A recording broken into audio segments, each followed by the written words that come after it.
বন্ধুরা এখন পাঞ্জা লড়ছি। হেই এভরিওয়ান, এখন না গুড মর্নিং না গুড নাইট। তো এখন সন্ধ্যাবেলায় আমরা কালকে সকালবেলায় বেরোচ্ছি, আমরা যাচ্ছি হচ্ছে দীঘাতে। আর এখন কটা বাজে? না 9টা বেজে গেছে। টুকটাক কিছু কেনাকাটি ছিল আমারই, তো সেগুলো কিনে নিয়েছি আর এখন যাচ্ছি তেলটা ভরে নিই। অন্যরকম একটা মজা লাগে, এক্সাইটমেন্ট লাগে। দুদিন বৃষ্টি ছিল না, আবার আজকে থেকে শুরু হয়েছে বৃষ্টি। জল কাদা ভর্তি প্যাচ প্যাচে, জানি না ওখানে গিয়ে কি ওয়েদার পাবো আমরা। লাইন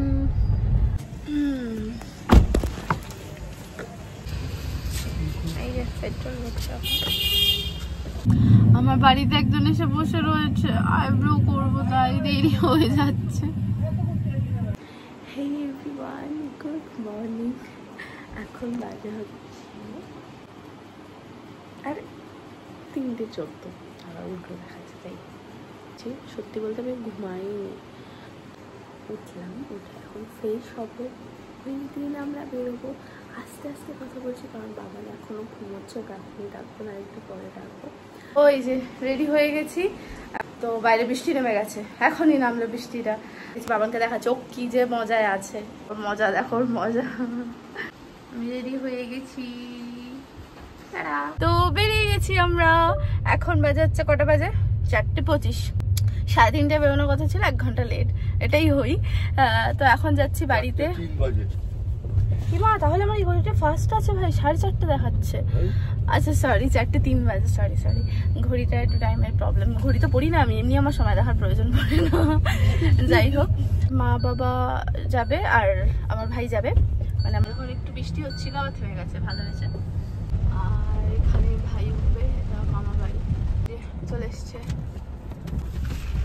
হ্যালো বাবা, মুখ দেখা যাচ্ছে না আলোর জন্য। এই যে আরেকজন, এর থেকে খুশি মানে আর কেউ নেই। এই যে আস্তে আস্তে দিনের আলো ফুটছে, দেখতে বেশ ভালো লাগছে, পুরো রাস্তা বৃষ্টিতে ভেজা। তো আমরা এখন আছি দুর্গানগর। বাবান ঘুমিয়ে পড়েছে, দক্ষিণেশ্বর পার হচ্ছে। আর এই যে গঙ্গা, সকাল সকাল গঙ্গার দর্শন। ওর উঠে গেছে, ওর আর ঘুমায় না, উঠে গেছে। কোলাঘাট পৌঁছে গেছি আর এখন অপেক্ষা করছি মা বাবার জন্য।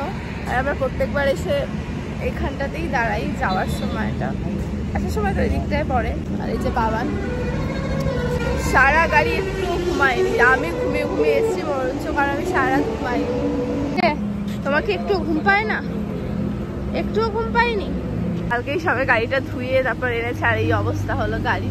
চলো, খিদে পাচ্ছি আমরা।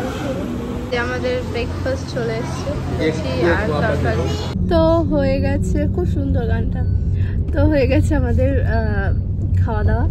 আর সারা ঘুম না হলে না মাথা কাজ করে না ভাই, আমার মাথা কাজ করছে না কেন জানি না।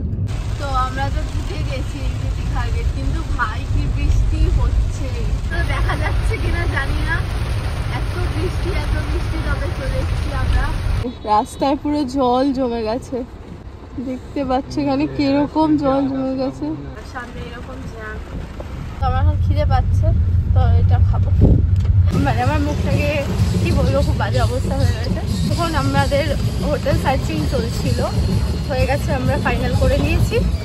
আমরা টোটো করে এসেছিলাম, একজন দাদা এসেছিল আমাদের দেখাতে, আসলে একবারে গাড়ি নিয়ে চলে আসি, এসে তারপর তোমাদের দেখাচ্ছি। The Mona Lisa in. তো এখন যাচ্ছি, আমরা নিউ দীঘায় আছি। এটা হলো রিসেপশন, এখানে এখন ফর্মালিটি কি কি বাকি আছে সেগুলো করছি। আমাদের রুম 203, ঢুকি ফার্স্ট এরকম একটা ওয়ার্ড্রপ রয়েছে, এক মিনিট। আর এই যে মিরার, আর এই যে আমি, এই অবস্থা আমার। আর তারপর এখানে একটা সোফা রয়েছে বসার জন্য, একটা টেবিল রয়েছে। আর এই যে আমাদের বেড, আর রয়েছে এখানে একটা টিভি, যেটা আমাদের কোনো কাজেই লাগবে না। এখানে রয়েছে একটা সুন্দর ব্যালকনি, এক মিনিট, নেই কিছু। এই হচ্ছে ওয়াশরুম,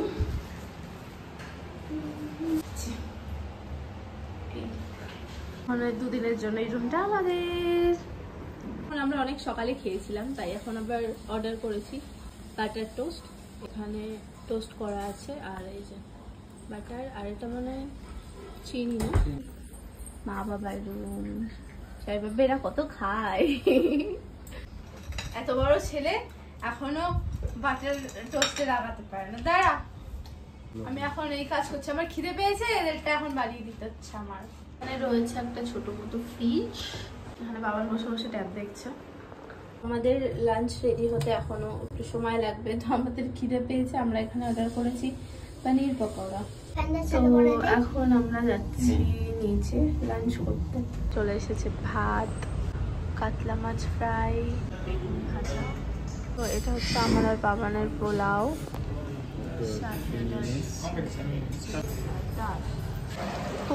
আজকে আমাদের নামতে পারিনি, যে ও তাকিয়ে আছে, ওর মন খারাপ হয়ে গেছে বলে। তো আমরা রেডি হয়ে গেছি, এবার যাব ওল্ড দীঘা সি বিচ। এতক্ষণ পাচ্ছে উঠতে ইচ্ছা করছিল না, এখন তাও যখন উঠলাম সবাই মিলে রেডি হলাম, বেরোবো। এখন বেরোবো, এখন বৃষ্টি পড়ছে না, থ্যাংক গড। আসলে ওল্ড দীঘা না গেলে না আমাদের ভালো লাগে না, কারণ ছোটবেলা থেকে যখনই আসতাম ওল্ড দীঘা, এখন না অত ভিড়ভাড়টা আমাদের পছন্দ হয় না। ব্যস্ত নিজের বিজনেসের ব্যাপারে কথা বলছি। যাই হোক, এমা আমি হাতে কিছু করলাম না, তো তাড়াহুড়ো করে বেরোলাম। এই যে এই চুল কাটার ব্যাপারে আমি একটা কথা বলছি, আইব্রো করেছি আর সামনের চুলটা যে আইব্রো করেছে, তো সেই দিদিকে বলেছি যে একটু ছোট করে কেটে দিও, তো সে কেটে দিয়েছে। তো আমি ভাবলাম কি আর একটু ছোট করলে মনে হয় ভালো হতো, তো সেটা সে চলে যাওয়ার পর আমি ভেবেছি। তো ভাবলাম সে যখন চলেই গেছে, এক কাজ করি আমি নিজেই করে নিই, একটুখানি তো ছোট করে নিই। ভাই আমি একটুখানি ছোট করতে গিয়ে এতটা ছোট করে ফেলেছি। তো যাই হোক, যেটাই করেছি নিজেকে ঠিক করে ক্যারি করতে হবে, ব্যাস, তাহলে সব ঠিক আছে। নিজের কাছে ভালো লাগলে কে কি বলবো। তো মনে হচ্ছে লোকটা মানে একটু অন্যরকম লাগছে। এখন নেমে গেছি, তো যাচ্ছি বিচের দিকে। সত্যি বলতে কি ওল্ড দীঘা এসছি একমাত্র মা বাবার জন্য, ভিড়ের মধ্যে আসার বিন্দু মাত্র ইচ্ছে ছিল না, আমার ফাঁকা ফাঁকাই ভালো লাগে। হ্যালো, আমিও মরে যাব, বাবান কি খাবে, ও সরে যাই, দেখি কি নেয়, ভালো খায়। তো সোমবার, তাতে এই ভিড়, বাপরে। কদিন পর এসে এই সমুদ্রের দেখা পেলাম। মামার সাথে গেছে, মামাকে বায়না করেছে কি কিনবে, আমরা এখান দিয়ে এখন বেরিয়ে যাবো। এত ভিড়, তো নিউ দীঘা বিচেই যাবো। বাবলস গানটা নিচ্ছে, আমরা রুমে এত ভিড়, আমরা একটু ঘুরে ফিরে চলে এসেছি নিচে। একবারে আমরা খাবারটা অর্ডার দিয়ে এলাম, দেন এবার উপরে চলে এসেছি। সন্ধেবেলায় এখন আমাদের টুকটাক কিছু খাবার মানে নিয়ে এসেছি আমরা। এটা হচ্ছে ক্রিসপি চিকেন, আর এটা হচ্ছে বেবিকর্ন, এটা তো থাকবেই। এখানে বাবানের ডিনার রেডি, এখন রাতে খিচুড়ি দিচ্ছি। তো দুপুরে চিলি চিকেন খেয়েছে, তাই এখন খিচুড়ি পেয়ে একদম খুশি নাও, একদম খিচুড়ি দেখে মাথা গরম হয়ে গেছে। তো আজকে আমাদের রাতের ডিনার হলো ভাত, ডাল, আলু ভাজা, চিকেন, স্যালাড। খেয়ে দিয়ে এখন রাস্তায় যে পাইচারি করছি, আর গাড়িটা ভেতরে ঢুকিয়ে দেবো। ওর ঠিক মনে শান্তি আসছে না, গাড়িটা যতক্ষণ না ভেতরে ঢোকাবে। তো এখানে রয়েছে এতগুলো গাড়ি, ও ভেতরেই রাখবে। ঠিক আছে চলো। যে বাবান এই যেখানে দাঁড়িয়ে রয়েছে, আর এই যে রাস্তাটা বেশ সুন্দর লাগছে দেখতে, পুরো ফাঁকা হয়ে গেছে এখন। দুজন রাত্রিবেলা, এখন এরা এখন পাঞ্জা লড়ছে। দেখো বাবান কে পারে, দেখি এর মধ্যে হচ্ছে এখন। 1 2 3 স্টার্ট। চলো। বাবা তোমার নখগুলো লাল হয়ে গেছে পুরো। হাত উঠছে তুমি তো হাত ছেড়ে দিচ্ছ কোথায় আছে বন্ধুরা, এখন পাঞ্জা লড়ছে। তুমি আমাকে হারিয়ে দেবে বলো? এইরকম ভাবে এইভাবে ধরবে। হ্যাঁ বন্ধুরা, এখন বাবা ছেলে পাঞ্জায়, বাবা উঠে গেছে। তো আজকের মতো আমি আমার দীঘার ব্লগটা এখানেই শেষ করছি। সারাটা দিন তোমাদের সাথে তুলে ধরলাম, কেমন লাগলো প্লিজ কমেন্ট করে জানিও। আর ভালো লাগলে প্লিজ আমার ইউটিউব চ্যানেলটাকে সাবস্ক্রাইব করে দিও, আর ফেসবুক পেজটাকেও ফলো করে দিও।